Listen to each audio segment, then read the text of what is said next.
வணக்கம் உறவுகளே, நான் வந்து எம்ஆர் சிந்து. நாங்கள் எங்கே நிற்கிறோம்னு சொல்லிச்சுன்னா வந்து எஃப்னா இன்டர்நேஷ்னல் கிரிக்கெட் ஸ்டேடியம் தான் பார்க்க வந்திருக்கோம். வந்து இது எங்கே இருக்குன்னு சொல்லிச்சுன்னா அல்லப்பட்டி எங்கே இருக்குன்னு ஜாழ்ப்பாணத்துலேருந்து வந்து ஒரு காலத்தில் போகிற ரோட்லான்றது வந்து இது வந்து சரியாக வந்து 8 கிலோமீட்டரில் அமையப்பட்டிருக்கு. வந்து இது வந்தவங்களுக்கு இந்த ஸ்டேடியம் கட்டுமான பணிகள் வந்து இப்போ நடைபெற்று கொண்டு இருக்கின்றன. வந்து இப்போ வந்து அதில் உள்ளுக்கெல்லாம் கம்பிகளுக்குள்ளெல்லாம் போகணும்னு சொல்லி தடையெல்லாம் போட்டுருக்கு. அதுக்குரிய வேலை திட்டங்கள்லாம் இப்போ வந்து பேசிக்காக நடந்து கொண்டு இருக்குது.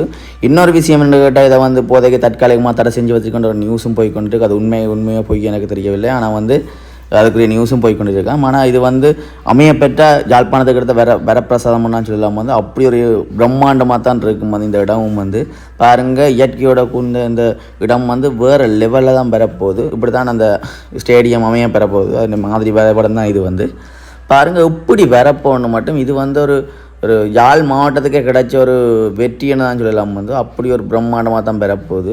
இதனால் வந்து இந்த இடம் இல்லாமல் வந்து அப்படி ஒரு சிட்டியாக கூடிய வாய்ப்புகளும் கூட கணக்கவே இருக்குது. பார்ப்போம் என்ன நடக்க போகணும் வந்து. ஆனால் வந்து இப்படி இதை வந்து நிரந்தரமாக இந்த இடத்துல கிடைக்குமா இருந்தால் வந்து இது வந்து ஒரு பெரிய ஒரு வெற்றின்னு தான் சொல்லலாம். வந்து பார்ப்போம். அடுத்த வீடியோவில் சந்திக்கிறோம். வந்து என்றும் உங்களை எம்ஆர் சிந்து. லைக் பண்ணுங்கள், ஷேர் பண்ணுங்கள், சப்ஸ்கிரைப் பண்ண மறந்துடாதீங்க. வாங்க அடுத்த வீடியோவில் சந்திப்போம்.